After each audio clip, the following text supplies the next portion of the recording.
planifié personnellement l'année le dimanche passé, mais le Seigneur m'a dirigé ailleurs le dimanche passé.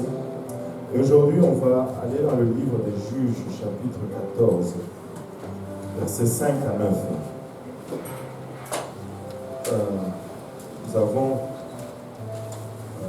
un visiteur spécial en ligne, l'autre que le papa de la sœur Solange.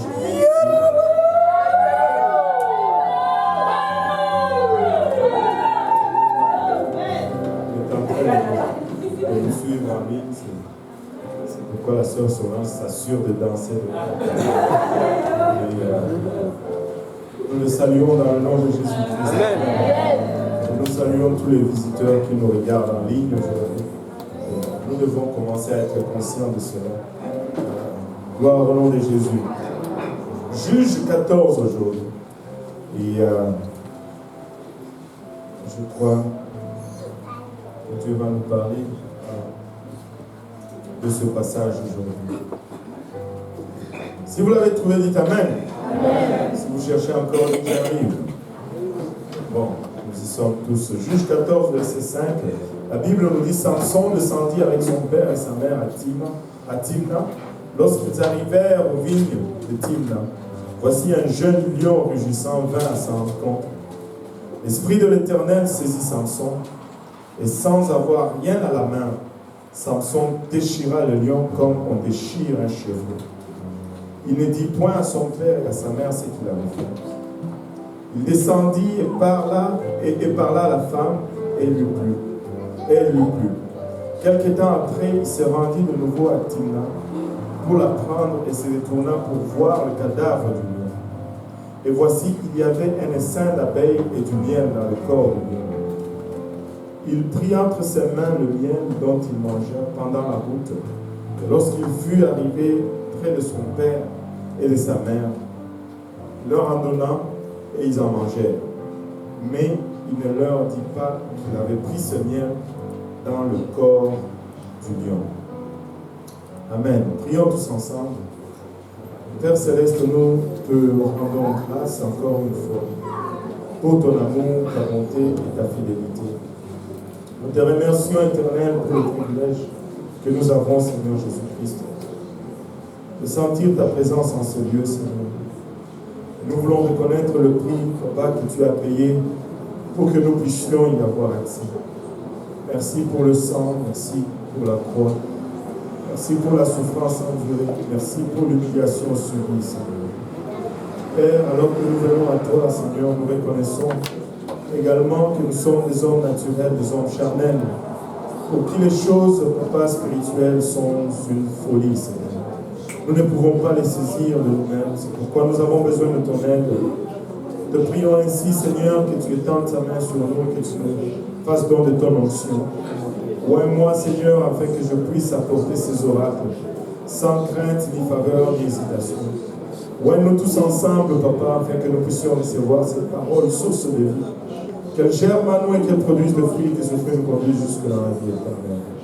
Et avec action de grâce dans nos cœurs, nous te prions.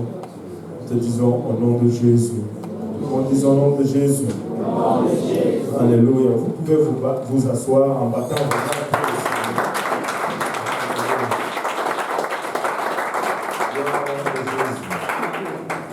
J'ai écouté une prédication encore et encore ces derniers temps dans ma voiture.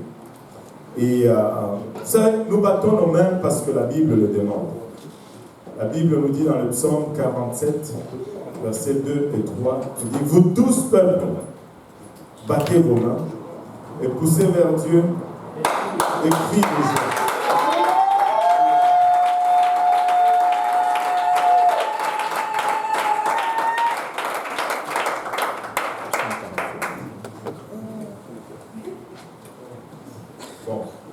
Vous tous peuples, battez des mains et poussez vers Dieu des cris de joie.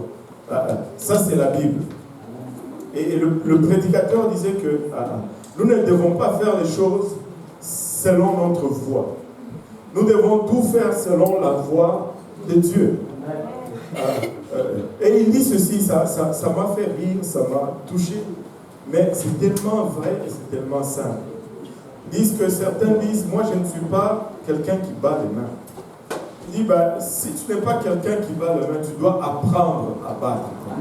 Parce que la Bible nous dit, vous tous peuple, si vous êtes un peuple, vous devez battre vos mains.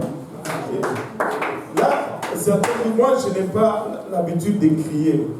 Moi je suis calme, je ne suis pas un crieur, mais la Bible nous dit pousser des cris de joie. Au fond, si tu n'es pas un crieur, c'est parce que tu ne l'as tout simplement pas encore découvert. Je pense que nous tous, nous sommes des crieurs. Parce que Dieu nous a fait pour crier. Si tu dis que tu n'es pas un crieur, attends. Que quelqu'un vienne te dire, ok, tu as gagné 2 millions de dollars.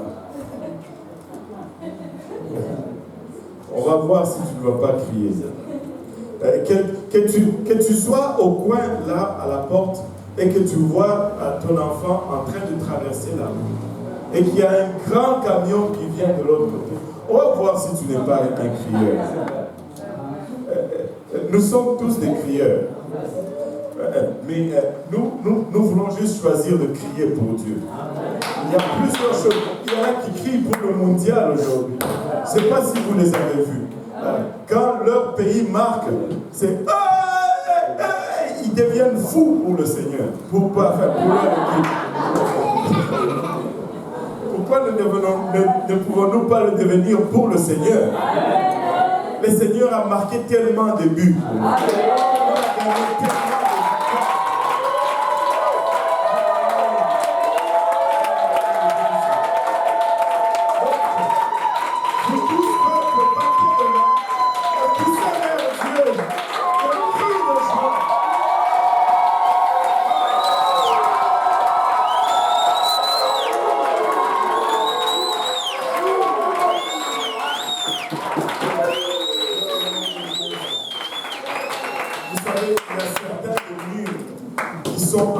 Debout dans ta vie parce que tu n'as pas encore crié.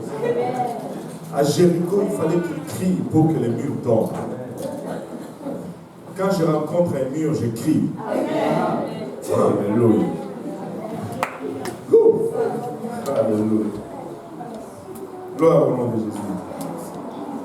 Jésus. Juge, le chapitre 13 nous raconte d'abord un état d'être d'Israël. Et si vous lisez au fond le livre des juges, après que Israël soit rentré dans la terre promise, Josué les a conduits. Après la mort de Josué, Israël n'avait pas de roi. Ce sont différents juges qui se sont succédés. 16 juges au total se sont succédés à la tête d'Israël. Et les juges étaient toujours quelqu'un que Dieu élevait pour conduire le peuple dans les voies de Dieu. Enfin, s'il fallait ramener le peuple dans les voies de Dieu, c'est parce que le peuple s'était au fait détourné des voies de Dieu. Et quand vous lisez le livre des juges, c'est une série de hauts et de bas successives. Le peuple s'éloigne de Dieu. Dieu élève un juge pour le ramener dans la bonne voie. Mais quand le peuple s'éloigne de Dieu, Dieu retire sa protection du peuple. Lisons Juge 13, le premier verset. La Bible nous dit, les enfants d'Israël firent encore ce qui déplaît à l'Éternel. Et l'Éternel les livra entre les mains des Philistins pendant 40 ans. 40 ans de servitude aux Philistins. Nous ne devons pas faire ce qui déplaît à l'Éternel. Parce que quand nous faisons ce qui déplaît à l'Éternel, l'Éternel nous livre à nos ennemis. Amen. Amen. Si tu fais de la vitesse, la police t'attrape, il te donne un ticket. Parce que tu as violé la loi. Amen. Amen. Avec la parole de Dieu, c'est la même chose. Nous devons marcher selon les commandements de Dieu. Et quand nous déplaisons à Dieu, Dieu retire sa main de protection de nous. et nous sommes livrés à nos ennemis et nous allons commencer à récolter le fruit de notre reconduite. Et pour ce que le peuple de Dieu avait fait en ce temps, ils ont été abandonnés ou livrés entre les mains des Philistins pendant 40 ans de servitude. Mais après 40 ans, et alors que la main des Philistins s'appesantissait sur le peuple d'Israël, ils ont commencé à crier vers Dieu. Et tu vas voir cela encore et encore et encore dans le livre de Juges. Ils pêchent, ils s'éloignent de la voie de Dieu. Dieu retire sa main. Dieu retire sa main. Leurs ennemis les dominent. Ils subissent la lourdeur ou la pesanteur de la main de l'ennemi. Et dans leur misère, dans leur détresse, ils vont crier, pleurer avec Dieu, vers Dieu. Dieu va les entendre. Dieu va avoir compassion d'eux. Dieu va tourner sa face encore vers eux. Il va élever un juge pour les délivrer. La Bible nous dit au verset 2 du chapitre 13 qu'il y avait un homme de Tsoréa, de la famille de Danite, et qui s'appelait Manoach. Sa femme était stérile et n'enfantait pas. C'était une femme stérile qui ne pouvait pas avoir de bébé. À travers la parole de Dieu, encore et encore et encore, nous allons voir Dieu utiliser des femmes stériles. C'est-à-dire des femmes qui ne peuvent pas enfanter. Non seulement elles sont stériles, mais elles sont avancées en âge. Mais malgré leur stérilité, malgré leur avance en âge, Dieu va les appeler et Dieu va leur donner un enfant qui va faire une différence parmi son peuple. Écoutez, je pense que Dieu est en train de laisser des indices tout à travers sa parole que ça n'a jamais été question de ce que nous avons, ce que nous sommes. Ça a toujours été des questions de qui il est et qu'est-ce qu'il peut faire et qu'est-ce qu'il a. Peu importe ta situation, peu importe ta condition, Dieu peut étendre ta main sur toi aujourd'hui et transformer ta sécheresse en pluie abondante et transformer ta stérilité en une fécondité riche. Dieu peut tout faire. Ce que Dieu cherche, c'est quelqu'un de disponible. Ta situation n'est pas désespérée pour Dieu. La femme de Manoach était avancée en âge. Au verset 3, un ange de l'Éternel apparut à la femme et lui dit, voici, tu es stérile, tu n'as point d'enfant. Tu deviendras enceinte et tu enfanteras un fils. Il lui dit, tu es stérile, tu n'as point d'enfant, mais tu vas devenir enceinte. Ça semble une contradiction, mais les voies de Dieu sont au-dessus de nos voies. Regarde à Dieu pour ta situation, regarde à Dieu pour ta condition, parce que Dieu peut faire quelque chose. Ce que Dieu cherche, c'est ta disponibilité. Mais il dit à cette femme au verset 4, maintenant prends garde, ne bois ni vin, ni liqueur forte, et ne mange rien d'impur. Car au verset 5, tu vas devenir enceinte et tu enfanteras un fils. Le rasoir ne passera point sur sa tête, parce que cet enfant sera consacré à Dieu dès le ventre de sa mère. Et ce sera lui qui commencera à délivrer Israël de la main des Philistins. Ça sera lui qui commencera à délivrer Israël de la main des Philistins. C'est une promesse de réjouissance. Finalement, Dieu a entendu nos prières. Finalement, Dieu va envoyer quelqu'un pour nous délivrer de la main de nos ennemis. Finalement, Dieu s'est souvenu de son peuple. Après 40 ans de pleurs, quelqu'un va tomber enceinte et va enfanter une personne qui va être celui qui va nous délivrer. Mais c'est une promesse incomplète. C'est une promesse qui a quelque chose de triste en elle. Parce qu'il dit, il commencera à délivrer Israël de la main des Philistins. Il commencera. Nous ne voulons pas seulement commencer, nous voulons finir. Ça aurait été mieux si c'était écrit, il délivrera Israël de la main de ses ennemis. Mais la Bible nous dit qu'il commencera seulement. Vous savez, c'est bien de commencer, mais c'est encore mieux de persévérer et d'aller jusqu'au bout et de compléter la tâche. Nous ne voulons pas seulement commencer à propager l'évangile dans ce lieu. Nous voulons faire l'œuvre de Dieu. Nous voulons persévérer, nous voulons aller jusqu'au bout. Qu'il ne soit pas dit de nous que nous commencerons seulement. Nous ne voulons pas commencer seulement. Nous voulons finir la tâche. Nous voulons compléter la tâche. Tu ne veux pas que Dieu commence seulement l'œuvre du salut en toi. Tu veux que Dieu complète cette œuvre du salut en toi. Tu ne veux pas que Dieu commence seulement la délivrance de ta famille. Tu désires que Dieu complète et amène cette délivrance à complétion finale. Tu ne veux pas que l'œuvre soit faite à moitié. Il y a une raison pourquoi Dieu dit il commencera à délivrer le peuple de ses ennemis. Samson est né un enfant particulier. Je ne sais pas si il avait des amis comme tous les autres amis. Je ne sais pas si il jouait avec les autres comme tous les enfants. Probablement, ça ne veut pas être un enfant comme les autres.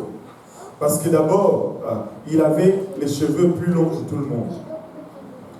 Parce que les Israélites, les hommes, ils rasaient leurs cheveux. Ils coupaient leurs cheveux. Ils n'avaient pas de cheveux longs, ils avaient des cheveux courts. C'est pourquoi Dieu dit spécifiquement, cet enfant ne coupe pas les cheveux. Parce qu'il coupait les cheveux des garçons. Amen. Amen. Un garçon, ça coupe les cheveux.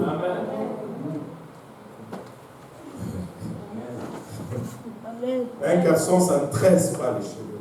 Amen. Ça les coupe. Amen. Il ne doit pas y avoir de confusion entre le sexe. Dieu a horreur de ça. Amen. Amen. Alléluia. On parlera de cela un autre jour. Ça, c'est juste un bonus. Mais Dieu a horreur de confusion. Le cheveu long, c'est un signe distinctif pour une femme. C'était quand? C'était, je pense, mardi.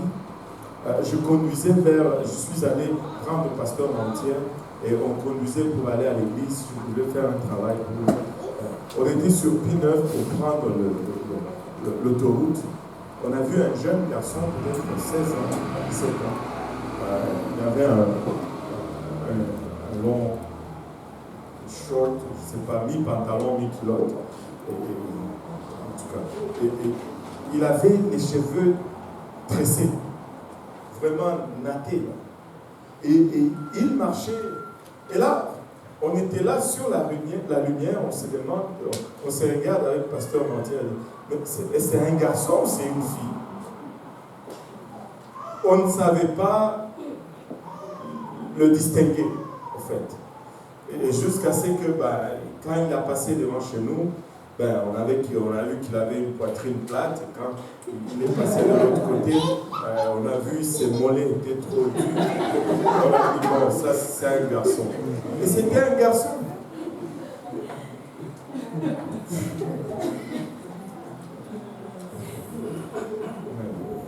Aide-nous, Seigneur. Pas de confusion. Dieu n'aime pas ça. Alléluia. Un homme, ça doit rester un homme. Amen. Une femme, ça reste une femme. Amen. Alléluia. Que Dieu nous aide là-dessus.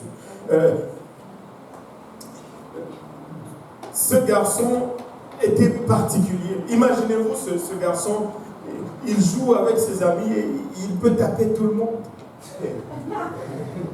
Il était très fort. Et vous savez, quand Dieu vous choisit et qu'il met quelque chose de particulier en vous, vous n'allez pas être comme tout le monde. Et des fois, vous allez être rejeté à cause de cette particularité que Dieu a mis en vous. Mais ce n'est pas une raison pour être triste. Parce que si Dieu a mis quelque chose en vous de particulier, c'est que vous êtes spécial. Tout le monde dit je suis unique. Mais quand on veut te traiter comme étant unique, là tu n'es plus content. Mais quand Dieu a mis quelque chose de particulier en toi, ta vie va être aussi particulière. Ta vie va être aussi particulière. Samson ne mangeait pas comme tous les autres enfants. Quand il y avait des raisins sur la table, lui ne devait pas les toucher. Or, Israël était plein de vignes. Samson ne pouvait pas boire du jus de raisin. Il ne pouvait pas en boire. Quand il allait visiter un ami qui avait du jus de raisin, tout le monde pouvait en boire sauf lui. Vous savez, la main de Dieu ou la marque de Dieu, la bénédiction de Dieu, va toujours demander certains sacrifices. Et on appelle cela consécration. Samson était appelé à être consacré. Et c'est de cette consécration qu'il tirait sa force. Quand il était consacré, il était fort. Il était imbattable. Mais s'il n'était pas consacré, il était comme tous les autres garçons. Et les autres garçons pouvaient aussi également le taper. Mais cela s'applique aussi pour nous aujourd'hui, son Église. Si nous sommes consacrés, nous sommes forts, nous sommes imbattables, il n'y a aucun ennemi qui peut se tenir devant nous. Mais si nous laissons tomber notre consécration, si nous voulons être comme tous les autres, si nous voulons manger comme tous les autres, si nous voulons agir comme tous les autres, eh bien nous allons être également comme tous les autres, sans puissance, des églises vides, des clubs sociaux et non des églises. Nous ne voulons pas cela. Nous voulons être consacrés parce que nous avons une mission. Dis à ton voisin, nous avons une mission. Fais cela personnel, dis-lui, j'ai une mission. Je ne veux pas tout simplement commencer. J'ai une mission à compléter. Alléluia. Nous devons rester consacrés. Et c'était pareil pour Israël. Quand ils étaient consacrés, ils étaient imbattables. Personne ne pouvait les vaincre. Mais quand ils laissaient tomber leur consécration, quand ils laissaient tomber le mur de séparation, ils devenaient ordinaires. Et leur ennemi avait la main par-dessus eux. Et ils étaient perdants dans toute leur bataille. Ne jamais laisser tomber notre consécration. Samson a été appelé à être un Nazirien. Il était consacré selon le vœu de Naziria. Il ne devait pas... regardons un peu ce que le vœu de Naziria a demandé. Nombre chapitre 6, à partir du verset 2, la Bible nous dit ceci: parle aux enfants d'Israël et tu leur diras, lorsqu'un homme ou une femme se séparera des autres en faisant vœu de Naziria pour se consacrer à l'Éternel. La consécration, vous savez, si tu vas vivre pour Dieu, ça prend deux choses. La première des choses, c'est la séparation. Il dit, parle aux enfants d'Israël et tu leur diras, lorsqu'un homme ou une femme se séparera, premièrement, tu dois te séparer des autres en faisant vœu de Naziria pour se consacrer. Par la suite, tu dois te consacrer. Tu peux te séparer sans te consacrer. Ce n'est pas rentable. Juste une séparation pour se séparer, ça ne va pas produire ce que Dieu a planifié pour toi. Tu dois te séparer et tu dois te consacrer à l'Éternel. Il s'abstiendra de vin et de boissons enivrantes. Il ne boira ni vinaigre fait avec du vin, ni vinaigre fait avec une boisson enivrante. Il ne boira d'aucune liqueur tirée des raisins et il ne mangera point de raisins frais ni de raisins secs. Pendant tout le temps de son naziria, il ne mangera rien de ce qui provient de la vigne, depuis le pépin jusqu'à la peau du raisin. Et pendant tout le temps de son naziria, le rasoir ne passera point sur sa tête jusqu'à l'accomplissement des jours pour lesquels il s'est consacré à l'Éternel. Il sera saint, il laissera croître librement ses cheveux. Pendant tout le temps qu'il a voué à l'Éternel, il ne s'approchera point d'une personne morte. Un Naziréen ne mangeait pas de raisin, un Naziréen ne s'approchait pas de la mort, un Naziréen ne touchait pas un cadavre. Et jusqu'à ce que son temps de vœu soit accompli, il devait respecter cela pour que son vœu tienne. Et s'il faisait une de ces choses, son vœu était annulé et son naziréat était inutile ou nul. Et Samson était un de ceux-là. Il ne devait pas manger de raisin et il ne devait pas non plus s'approcher, toucher un cadavre avec sa main. Or, nous voyons Samson dans le chapitre 14, au verset 5, alors qu'il est en train de descendre à Timna pour sa femme. La Bible nous dit que un lion rugissant, un jeune lion, lui est apparu et avec ses propres mains, avec des mains nues, il a déchiré le lion. C'était quelqu'un qui était très fort. Le lion est considéré comme l'animal, le roi des animaux, c'est avec raison. Le lion est puissant, le lion est très fort. Très, très, très fort. Je me rappelle toujours de cette histoire d'une ferme au pays où le lion sautait le mur, qui était d'à peu près 1 mètre, quelque chose comme ça. C'était un enclos pour les vaches. Il sautait le mur de 1 mètre et quelques, il rentrait dans la ferme, il tuait une vache et il sautait ce mur avec la vache. Il plantait ses jambes dans la vache et ses crocs, et puis d'un bond, il sautait de l'autre côté avec la vache. C'est fort le lion. Mais Samson, avec les mains vides, il prend ses lions et c'est fini. Et les lions meurent. Il les déchire littéralement. Je ne sais pas si tu peux faire face au lion. Un lion, quand ça rugit, des fois tu sens même comme si la terre tremble. À Lubumbashi, une fois dans le zoo, il y avait le lion. Je ne sais pas si on l'a mangé, mais une fois il était là. Une fois il était là.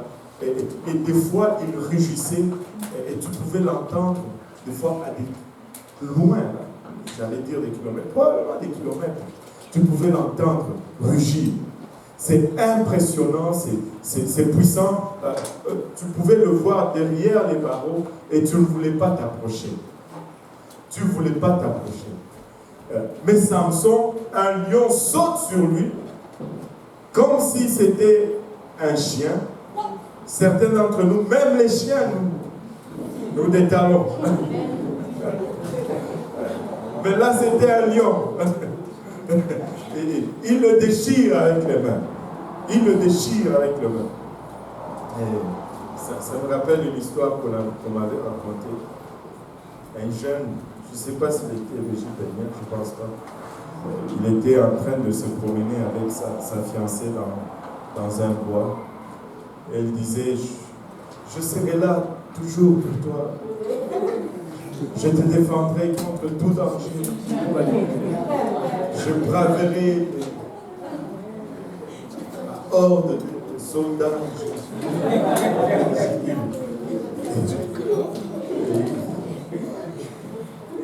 Et il chantait sa musique. Et là, du coup, du coin d'un buisson, un lion apparaît. Là, il part en courant. Il oublie sa fiancée. Et là, sa fiancée lui crie, hey, tu vas m'attendre, qu'est-ce qui se passe? Et,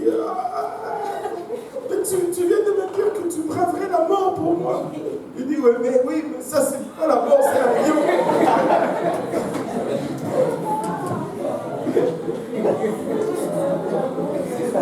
C'est pas la mort, c'est un lion.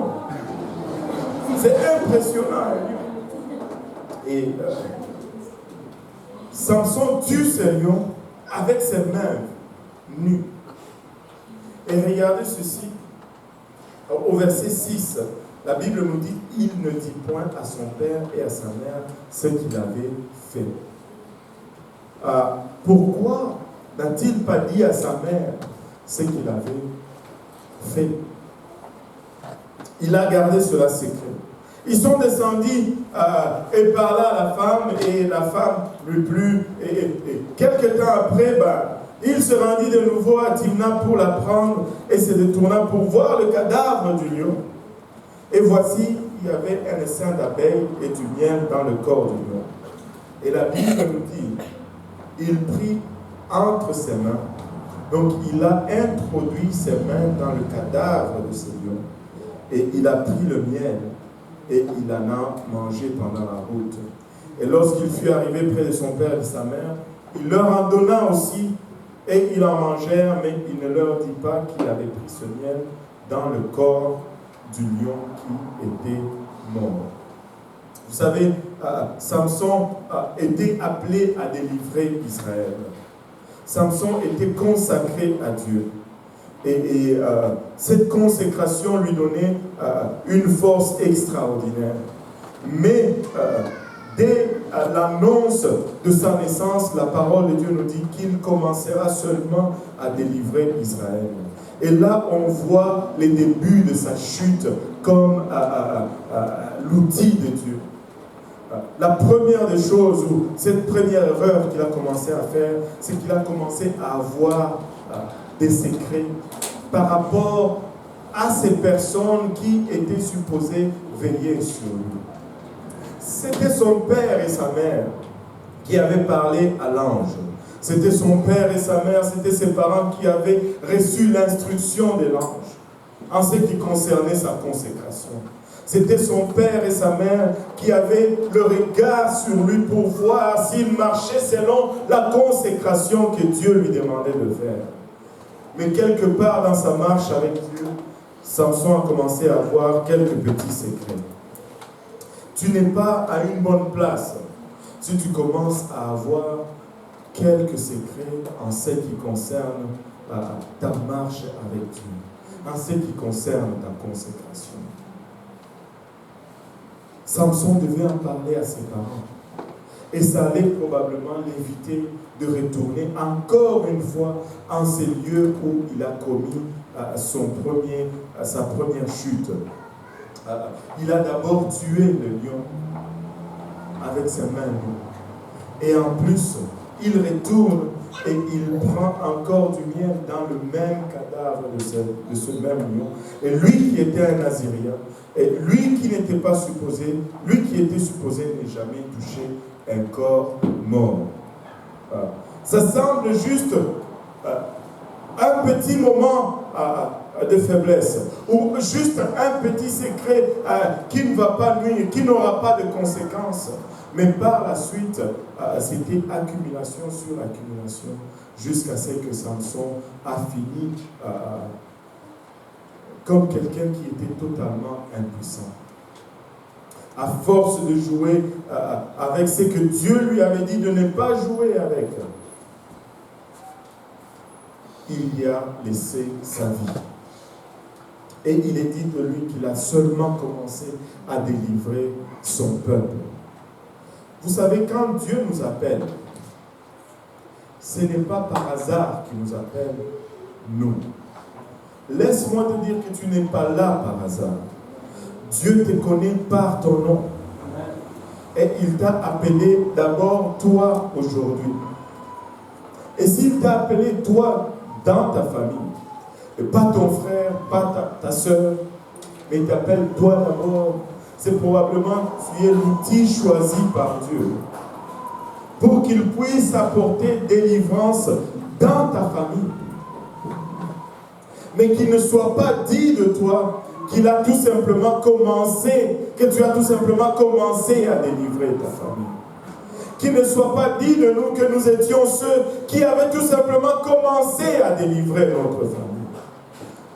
Si nous nous consacrons, si nous marchons fidèlement dans les voies de Dieu, nous n'allons pas seulement commencer à délivrer nos familles, nous allons finir la délivrance de nos familles.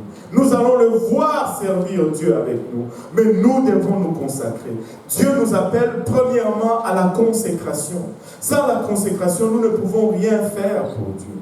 Vous savez, quand on parle du salut, je suis en train de compiler cela pour le moment. Il y a plusieurs versets qui parlent du salut.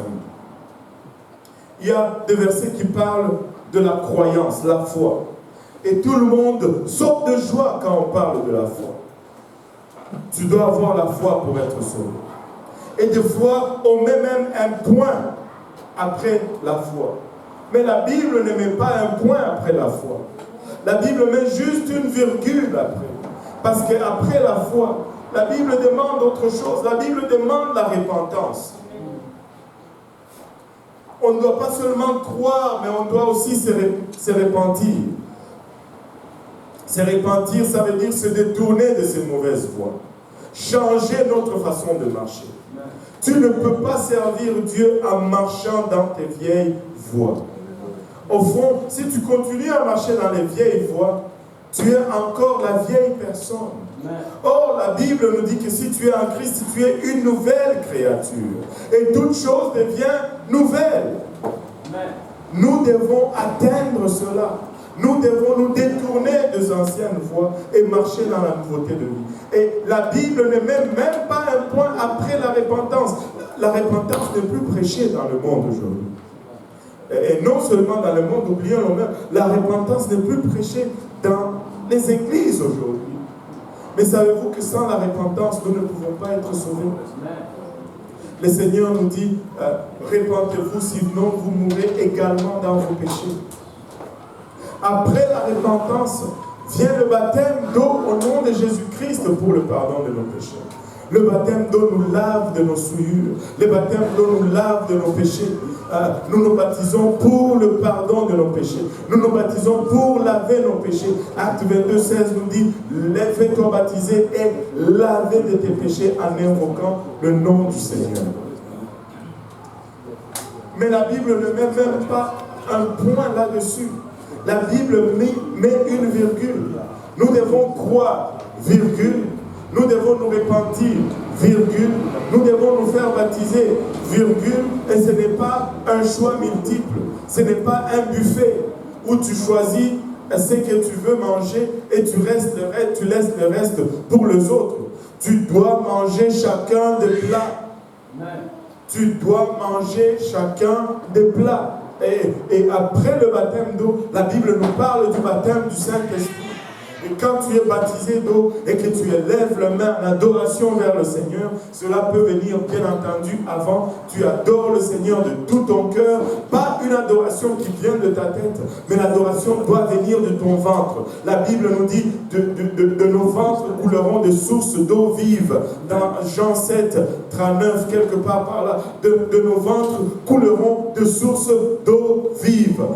Nous devons l'adorer de là, pas une adoration mécanique, mais une adoration profonde et sincère. Quand nous l'adorons comme ça, alléluia, notre bouche ou notre langue qui disait des mots intelligents ou intelligibles va commencer à aller ça et là, va commencer à coller dans notre palais. Et nos mots intelligibles vont devenir des bla bla bla bla. Et c'est le parler en langue et c'est le baptême du Saint-Esprit. Et quand tu reçois le baptême du Saint-Esprit, tu parles en d'autres langues comme l'Esprit te donne de t'exprimer.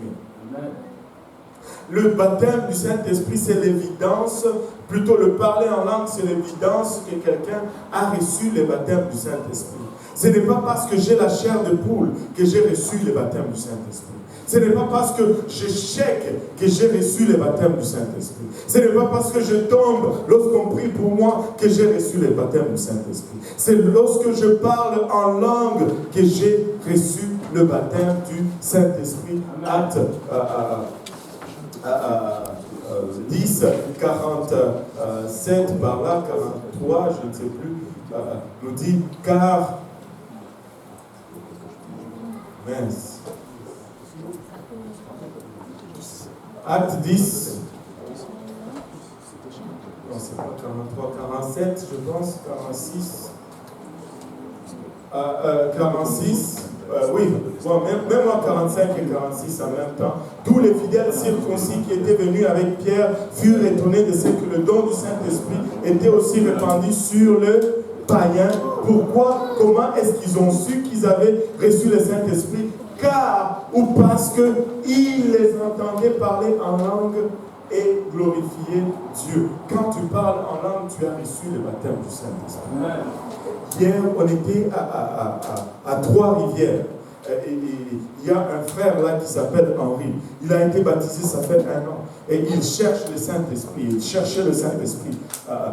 Et hier, le frère Tafari l'a mis dans un coin. Il a commencé à prier avec lui. Et là, du coup, un groupe s'est formé autour de lui. Et lui qui disait Alléluia, Alléluia, Alléluia. Et du coup, son Alléluia n'était plus Alléluia. Son Alléluia a commencé à devenir Alléluia, Alléluia. Et il a parlé en d'autres langues alors que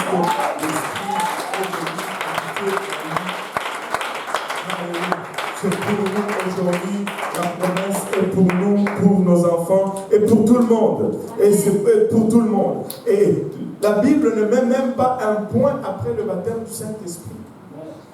Après le baptême du Saint-Esprit, la Bible nous demande de nous consacrer, de nous sanctifier. Il dit rechercher la paix avec tous et la sanctification sans laquelle nul, personne ne verra Dieu. C'est Hébreux 12, 14.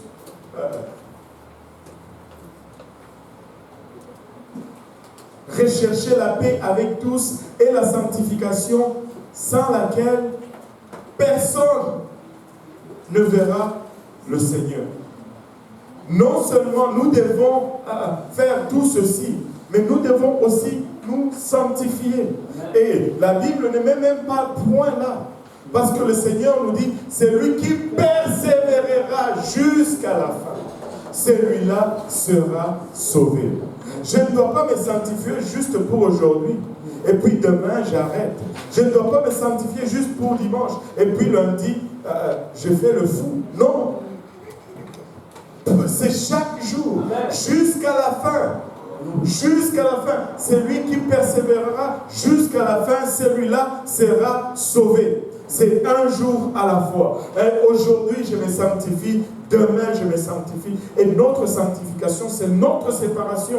Nous devons nous séparer. Nous devons être un peuple à part. Regardez, 2 Corinthiens 6, verset 14 nous dit, ne vous mettez pas avec les infidèles sous un joug étranger.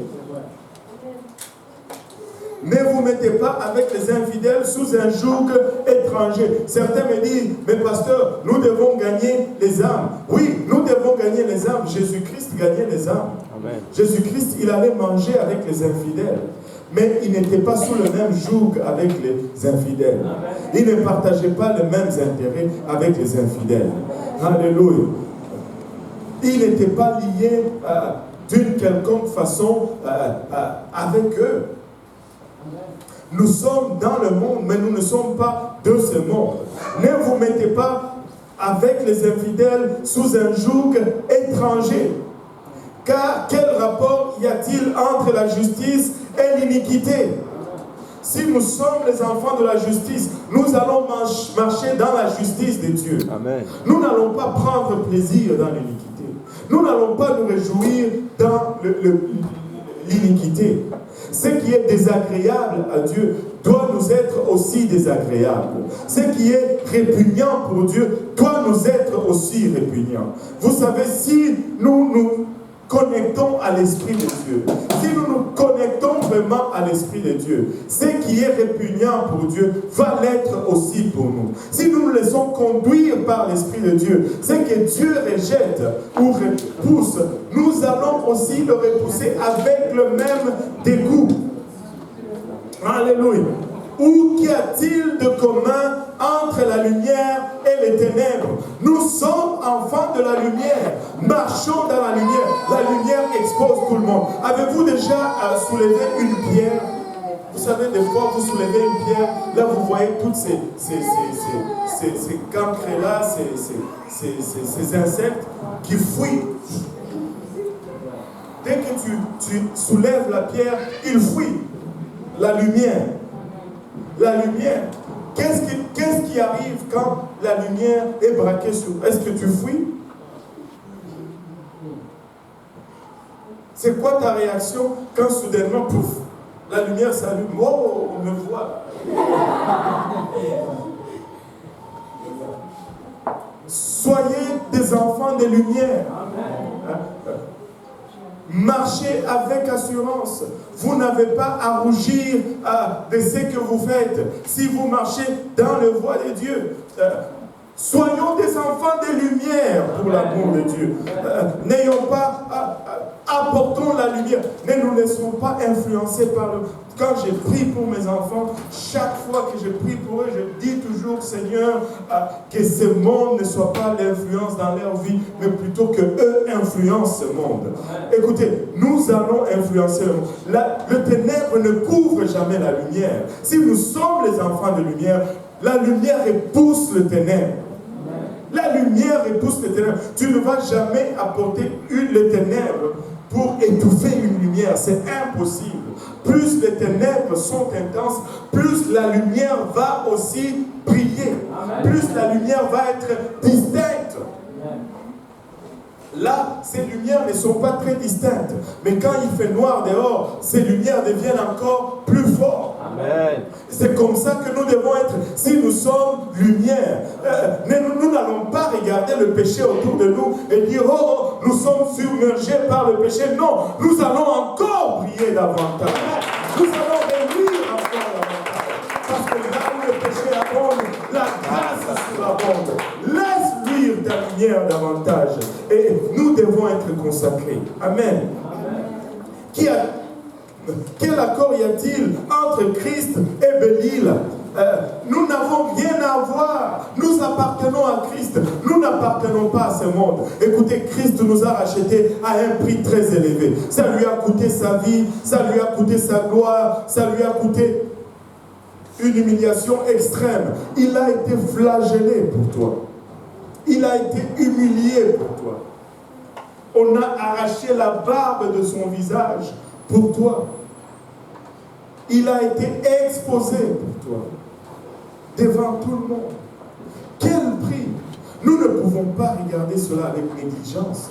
Nous ne pouvons pas regarder cela et juste... On ne peut pas. On ne peut pas. Ou quelle part a le fidèle avec l'infidèle? Quelle part a le fidèle avec l'infidèle? Nous sommes fidèles à Christ. Nous n'avons rien à voir avec les infidèles. Nous prions pour eux, nous jeûnons pour eux, nous pleurons pour eux, nous prêchons pour eux. Mais du temps qu'ils sont de l'autre côté, nous n'allons pas avoir d'association. Nous n'allons avoir rien en commun. Nous n'allons avoir rien en commun. J'ai parlé, c'était hier, j'ai parlé avec ma femme d'une situation triste. Un jeune qui venait à Dieu il y a quelque temps, il était en feu pour le Seigneur. J'allais chez eux, je faisais l'étude biblique avec toute la famille. Et les jeunes aimaient Dieu. Les jeunes étaient en feu pour Dieu. Mais dans ce processus, alors qu'il était en feu pour Dieu, une fille est entrée dans sa vie. Mais cette fille n'avait rien à voir avec Dieu. Et ces jeunes qui étaient en feu, c'était juste une copine. Malgré mes avertissements, écoute, une telle relation n'existe pas dans la maison de Dieu. Ils étaient juste copains, copines, comme on les appelle dans le monde. Mais ces jeunes ne servent pas Dieu aujourd'hui. Et il n'est même plus avec cette fille aujourd'hui. Et toi, tu veux me dire que si tu épouses quelqu'un qui ne sert pas Dieu, tu vis avec jour après jour, tu vas continuer à servir Dieu. Ils ne vivaient même pas ensemble. Et dehors, là on pleure, on jeûne, on pleure et on jeûne, mais ça va être plus difficile parce que ça va prendre une dose plus forte que la première pour qu'ils reviennent dans le corps. C'est comme des antibiotiques. Si tu ne fais pas ta cure comme il faut, on doit te donner un médicament encore plus fort pour irradier la même bactérie, parce que la bactérie s'ajuste au médicament. Regarde ton voisin, consacre-toi seulement. C'est tout. Quel rapport y a-t-il entre le temple de Dieu et les idoles? Nous sommes le temple de Dieu, car il nous dit, nous sommes le temple du Dieu vivant. L'Esprit de Dieu habite en nous. Nous ne pouvons pas amener cet esprit n'importe où.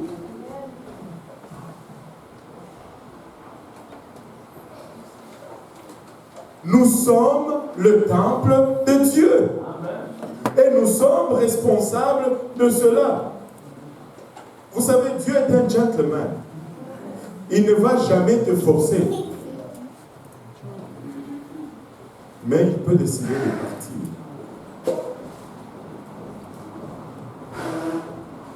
Nous sommes le temple du Dieu vivant, comme Dieu l'a dit. J'habiterai, je marcherai au milieu d'eux, je serai leur Dieu et ils seront mon peuple. C'est pourquoi sortez du milieu d'eux et séparez-vous, dit le Seigneur. Ne touchez pas à ce qui est impur et je vous accueillerai. Je serai pour vous un père et vous serez pour moi des fils et des filles, dit le Seigneur tout puissant. Amen. Dit le Seigneur Tout-Puissant. Je ne pense pas que c'est... Mets-moi les deux versets, 17 et 18. C'est pourquoi sortez du milieu d'eux et séparez-vous, dit le Seigneur. Ne touchez pas à ce qui est impur et je vous accueillerai. Je serai pour vous un père. Il sera pour nous un père. Et vous serez pour moi des fils et des filles, dit le Seigneur Tout-Puissant. Dit le Seigneur Tout-Puissant. Il va venir avec toute sa puissance pour être un père pour nous. Il va venir avec tout ce qu'il a pour être un père pour nous. Mais nous devons d'abord nous séparer. Si nous faisons la première partie, lui, il va faire la deuxième partie. Écoutez, nous ne sommes pas des vaincus, nous sommes des vainqueurs. Très souvent, nous nous vainquons nous-mêmes. Nous nous battons nous-mêmes. Nous nous mettons nous-mêmes hors des promesses de Dieu. Nous avons blâmé le diable. Ce n'est même pas le diable. Premièrement, c'est nous-mêmes. Laissez-moi vous dire ceci. La première personne de qui tu dois avoir vraiment peur, c'est toi-même. Amen. Parce que tu peux faire plus de dommages que le diable ne peut en faire contre toi-même. Laissez-moi te dire, Dieu ne peut pas briser ta volonté. Celui qui est tout puissant ne peut pas briser ta volonté. Combien davantage le diable non plus ne peut pas briser ta volonté. Si tu choisis de vivre pour Dieu aujourd'hui, tu vas le faire. Tu vas le faire. Regarde ton voisin, dis-lui, tu peux le faire. Tu peux le faire. Regarde ton autre voisin, dis-lui, tu peux le faire.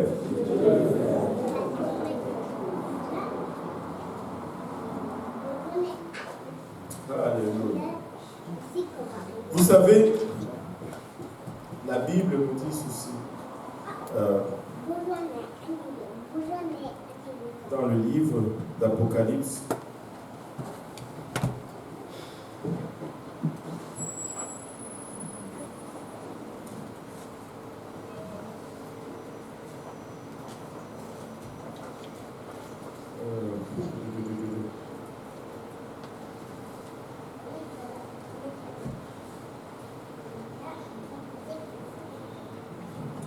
ne trouve pas le verset, mais c'est là quelque part.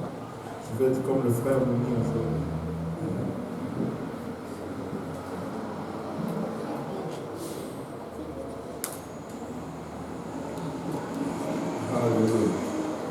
Apocalypse 22, verset 17.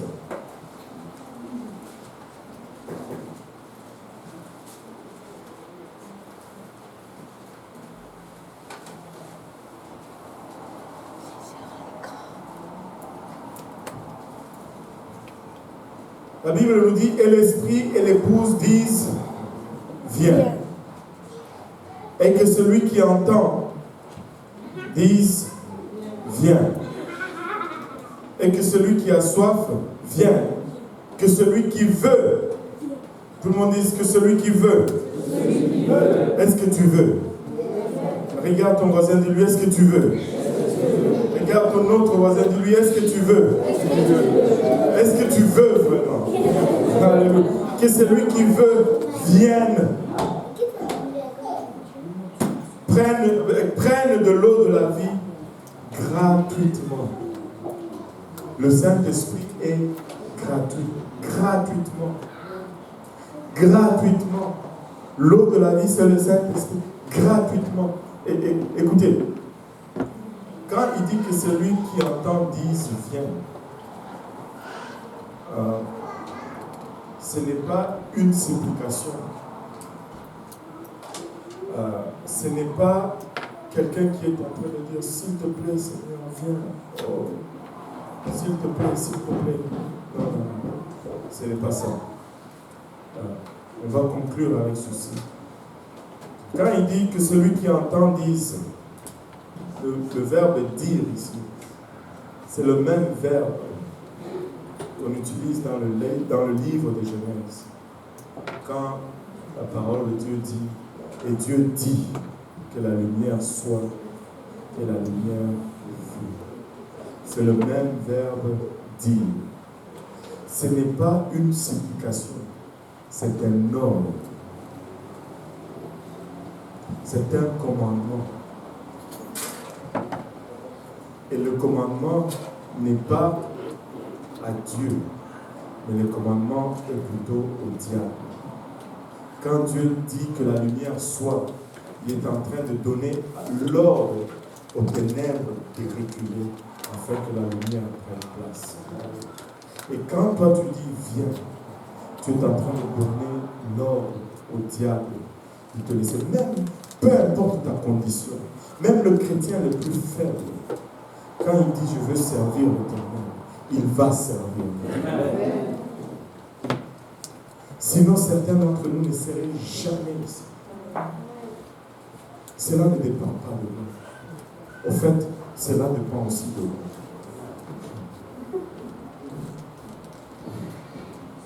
Mais il faut que je le désire. Et il faut que je le demande. Si tu dis, je veux servir Dieu, tu vas servir Dieu. Même tout l'enfer, s'il s'est ligué contre toi, ne peuvent pas t'arrêter de servir Dieu si tu décides de servir Dieu. Parce que Dieu l'a conçu ainsi. Dieu l'a fait ainsi. Si tu ne sers pas Dieu, la première personne que tu dois blâmer avant le diable, c'est d'abord toi. Parce que c'est toi qui vas toujours d'abord donner accès au diable. Si tu te consacres, il ne sera jamais dit de toi qu'il a tout simplement commencé à être sauvé, avant d'abord de délivrer ta femme. Il sera dit, il a été sauvé et il a délivré sa famille. Dieu ne nous appelle pas juste pour que nous puissions jouir de ces bénédictions, mais Dieu nous appelle pour attirer d'autres. Mais si nous nous consacrons, nous allons non seulement nous vivre dans la victoire, mais nous allons pouvoir transmettre cette victoire à d'autres. Samson commença seulement à délivrer son peuple. Mais parce qu'il a failli à la consécration, il a commencé seulement. Mais si nous nous consacrons, si nous nous persévérons, nous allons pouvoir compléter l'œuvre de Dieu, non seulement dans nos vies, mais également dans tout notre entourage. Qui veut consacrer sa vie à Dieu ici aujourd'hui? Si vous voulez vraiment consacrer votre vie à Dieu, si vous voulez dire, moi je vais vivre pour le Seigneur, voulez-vous vous lever aujourd'hui?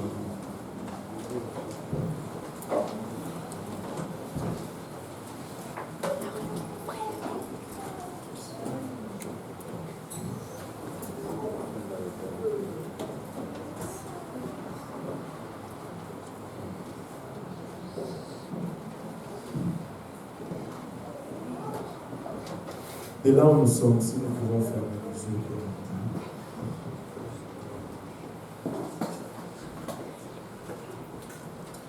Seigneur Jésus-Christ, je te rends grâce pour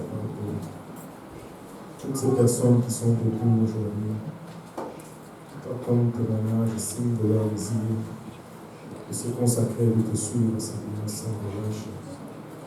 Père, je viens humblement, Seigneur Jésus-Christ, reconnaître, Papa, que nous sommes encore des enfants.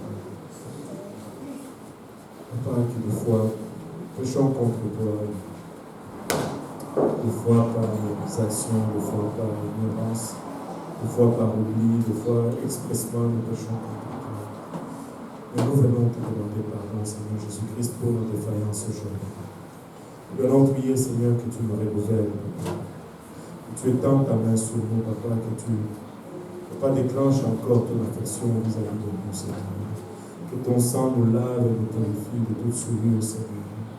Nous voulons nous engager fermement à te suivre, Seigneur. Nous voulons nous engager fermement, Papa, à marcher dans tes voies, Seigneur. Afin qu'il soit dit de nous que nous n'avons pas seulement commencé, Seigneur, à être sauvés, que nous n'avons pas commencé seulement, Seigneur, délivrer nos familles, Seigneur Jésus-Christ. Afin que ton œuvre soit parfaite dans nos vies, Seigneur. Pas que tu amènes à perfection ce que tu as commencé en nous, Seigneur Jésus-Christ. Papa, que toi qui es l'auteur, Papa, et le rémunérateur de notre foi, Seigneur. Que ta volonté soit parfaite en nous, Seigneur. Je te remercie, Papa, pour toute personne sous le timbre de ma voix. Je te remercie, Seigneur, pour chaque demeure présentée ici. Seigneur, je prie, Père, que ta lumière brille sur nous, Seigneur Jésus-Christ. Papa, que nous soyons des torches qui amènent, Papa, cette lumière dans nos demeures, Seigneur. Papa, que nous ne soyons pas influencés par ce monde, Seigneur. Papa, que nous soyons plutôt l'influence dans ce monde, Seigneur Jésus-Christ. Papa, étends ta main sur nous et fortifie-nous, Seigneur. Papa, il a bachat assiste. Quelques-uns d'entre nous n'ont pas encore obéi au plan du salut, Seigneur. Nous prions, Papa, que tu mettes, Papa, la conviction et l'assurance en eux, Papa, qu'ils puissent le faire aujourd'hui, Seigneur Jésus-Christ. Père éternel, montre-nous ta face, Seigneur. Étends ta main sur nous, Seigneur. Nous avons besoin de toi, nous dépendons de toi, Seigneur Jésus-Christ. De nous-mêmes, nous savons que nous sommes mieux. De nous-mêmes, nous n'allons pas y arriver, Seigneur. Fortifie-nous, Seigneur Jésus-Christ. Nous ne voulons pas plier ça et là, Seigneur, la bachate, selon différents vents qui souffrent dans nos vies, Seigneur. Nous voulons tenir ferme et marcher droit, Papa, dans les voies que tu as établies devant nous, Seigneur Jésus-Christ. Papa, aide-nous, Seigneur, nous te prions, Papa. Entends notre cri de cœur aujourd'hui, Seigneur. Et souviens-toi de nous dans ta grâce et dans ta miséricorde, Papa. Ne nous regarde pas avec nos péchés. Ne nous regarde pas avec nos défaillances, Seigneur Jésus-Christ. Mais regarde-nous, Papa, au travers de ton sang aujourd'hui. Regarde-nous, Papa, au travers de ta grâce aujourd'hui. Souviens-toi de nous, Papa, dans ta grâce et dans ta miséricorde, Papa. Et renouvelle celle-ci sur nous, Seigneur Jésus-Christ. Alléluia.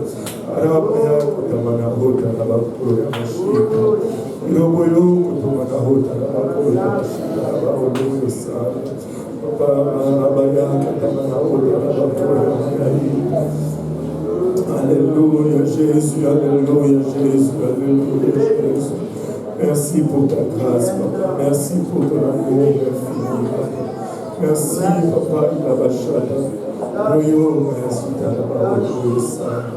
Au nom de Jésus, au nom de Jésus, au nom de Jésus, au nom de Jésus, alléluia. Au nom de Jésus, la bachata.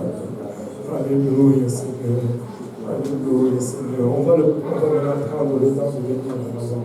et de prier au Seigneur, déverser nos cœurs encore une fois. Alléluia, que ce soit un temps où nous allons maintenant adorer le Seigneur, nous nous sommes repentis. Mais venons en avant et levons nos mains vers le Seigneur à l'adoration. Alléluia, Alléluia, permettons au Seigneur de nous toucher aujourd'hui. Permettons au Seigneur de toucher quelqu'un aujourd'hui.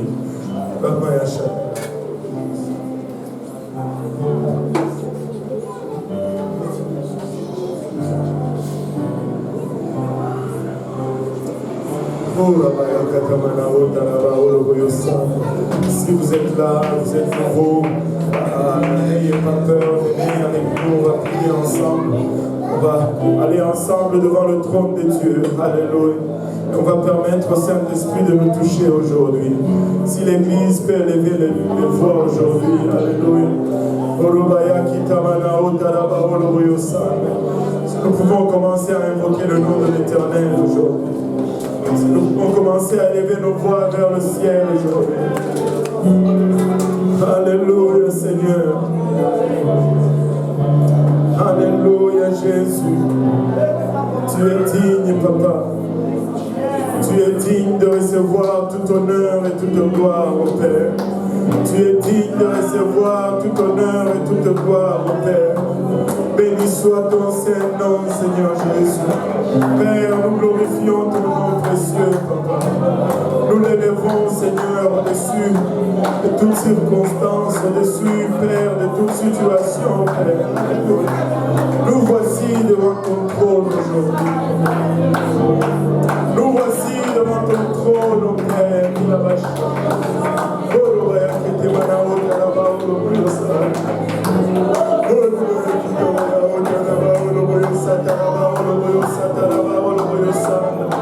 Alléluia, alléluia Seigneur, priez avec quelqu'un aujourd'hui, priez avec quelqu'un aujourd'hui, alléluia, priez pour quelqu'un aujourd'hui,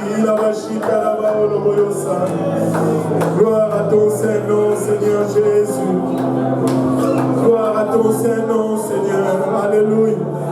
Dieu veut te rencontrer aujourd'hui. Dieu veut te remplir aujourd'hui. Alléluia. Dieu veut te mettre sur la voie aujourd'hui. Une voie sûre, une voie certaine. Une voie sur laquelle tu vas marcher avec assurance. Une voie sur laquelle, alléluia, il te rencontrera.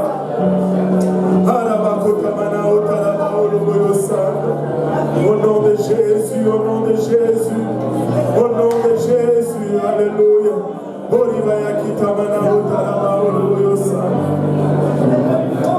Merci Seigneur, merci Seigneur, merci Seigneur Jésus, alléluia.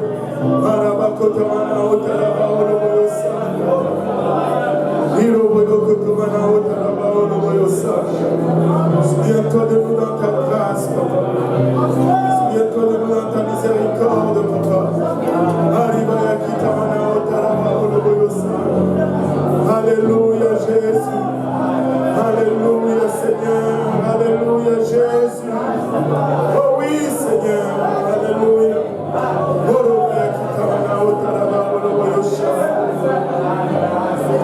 Oui Papa. Tu es au contrôle de toutes choses. Tu es au contrôle de toutes choses, Père.